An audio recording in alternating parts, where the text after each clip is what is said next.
Hi everyone, it's Eliana and I have a few cards to share with you today. I'm going to be using some Waffle flower stamp sets and I will be coloring them in with some polychromos pencils. The stamp sets I'm going to be using are springtime, autumn time, and summertime. They're all from Waffle Flower. You can mix and match these up if you want. I've mounted several of these images onto the lid of my MISTI and I have cut down a piece of the artist quality colored pencil cardstock from Gina K, and I'm using the amalgam ink in jet black. This ink is safe to use with Copics, watercolor, and with colored pencils. It stamps really dark black, and so it works really well. Now, you just saw me flip my mouse pad over. The back of the mouse pad has the foam on it, so it makes it a little bit easier to press down onto it. It helps with the photopolymer stamps. Now I'm going to be using some polychromos pencils. I recently got these and I took them with me on vacation, so I was able to color images I had pre-stamped, and so I did have fun playing around with how to blend colors and whatnot. And so when I got home I decided to make a video with my pencils. The first thing I did was color all of the green elements in my images, and that way it made it much easier for me to color a little bit faster. I did take some Gamasol onto a paper stub, I think that's what they're called, and I'm just blending the colors together. So I've colored everything in, and this is my favorite technique. I'm going to overstamp everything. I'm going to be using the VersaFine Clair Nocturne ink, and I like doing this because it really makes the images pop. I did stamp a couple of these panels out so that I could color while I was watching television as well. And it also gave me an opportunity to try to piece some things together, and then I could go back and see if I need to change any colors. So now I'm going to be adding some Brutus Monroe Icicle, and that's really going to help with intensifying that black ink. And so I've die cut everything out and I put it into this wooden bowl here, and I'm just going to kind of play with placement. I'm not really sure exactly what I want to do, so I'm just kind of mixing and matching a little bit of everything just to see what I like. And then sometimes I did experiment with colors, so you'll see my bear is a little bit darker than the other one that I picked up. And I'm just going to try to figure out what I want to use. And then that also gives me an opportunity to figure out if I need to go back and color anything differently, just so that everything matches and is a little bit more friendly to the eye. I'm not sure how to explain that. So you don't really want to have a whole bunch of red elements on one card, or you don't want to have too much purple on one side of the card. So you want to be able to make your eye wander around your card. So once I pretty much have an idea of what I want to do, I'm going to set everything aside and just start creating my background. So for my first card, I am going to start with the background stamp, and I'm just going to stamp it onto a piece of cardstock, and I'm going to go ahead and emboss it because I want to create a border. And since I'm using the Nocturne ink from VersaFine Clair, I don't want it to smear when I put my acetate sheet over it. So here I'm just going to put the acetate in the upper right-hand corner, the upper left-hand corner. That way I could tuck in my card base or my panel underneath it, and I can line up the lines of the background. And what I'll do is I'll just hold a magnet. I'll have a magnet hold it in place so that I could stamp the rest of the pattern. And that way you get a little bit of a seamless background.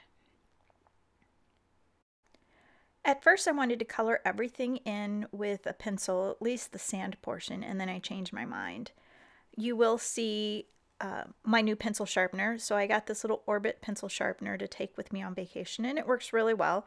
because the one that I have is it's a big one that you have to plug in.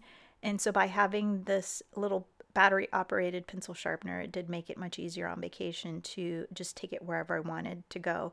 And also if I go color on my sofa, it's so much easier than to have to go down to my craft room and sharpen my pencil each time.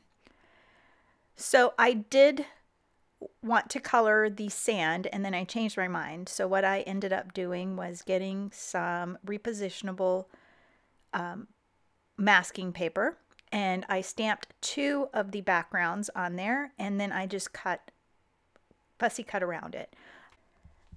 You'll see here where I am masking off the top of the card so I could ink blend the bottom, but I didn't realize that my camera stopped recording, so I don't get to show you that part. I have moved my repositionable or my masking paper down to the bottom, and now I am working on the sunset. And so I am using the mustard colored distress ink to create my sun, and then I am using spice marmalade around the sun to create the image of a setting sun.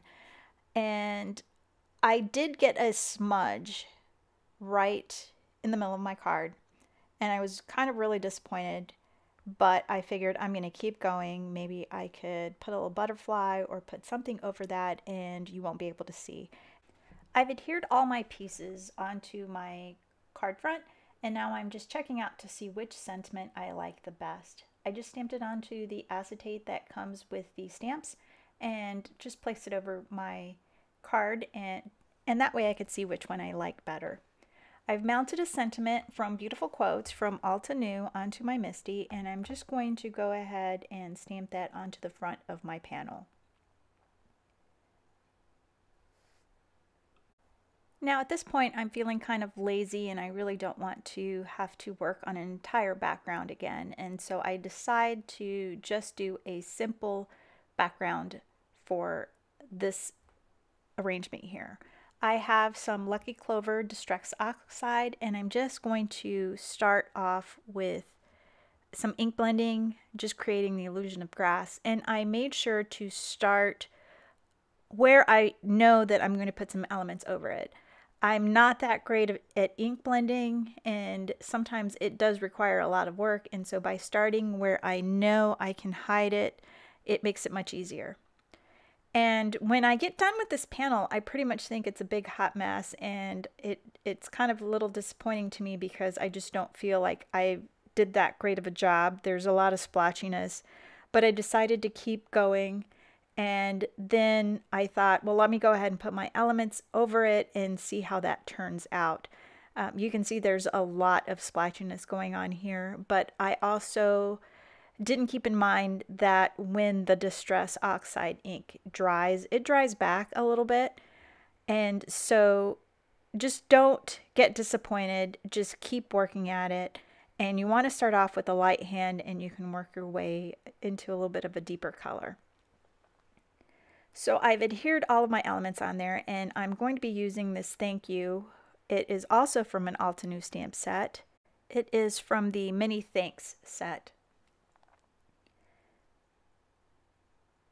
And once I get this stamped in with that Nocturne ink, I'm going to go ahead and I'm going to heat emboss it. And here are all the cards I ended up making with all those little critters I colored. And I just kept making the cards until I ran out of elements, and I did go back and I colored a few more elements just to finish off some cards.